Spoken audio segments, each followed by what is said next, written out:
As the season changes, you'll want to prep your home for the cooler weather. If you have gutters, now is the time to clean them out and put in mesh guards to prevent debris from returning next year. You'll also want to inspect your furnace and fireplace to make sure they're in proper working order. And seal up any air leaks around windows and doors to help keep your home comfy and warm throughout winter. Now that the temperatures are dropping, it's time to pay more attention to your landscaping. This is a good time to fertilize your trees and shrubs to help stimulate growth.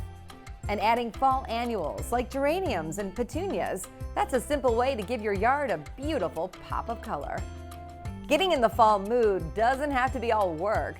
Changing out your decor can make the start of fall fun and festive. Adding colorful painted pine cones to a vase will set the tone on your table. And repurposing old sauce jars into a pretty mantle display will bring fall to any room.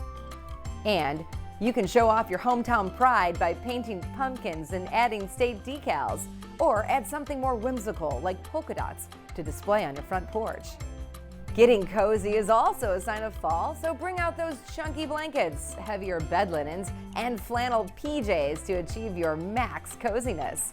Don't forget to also switch the direction of your ceiling fans to clockwise. This will help distribute warm air in the room.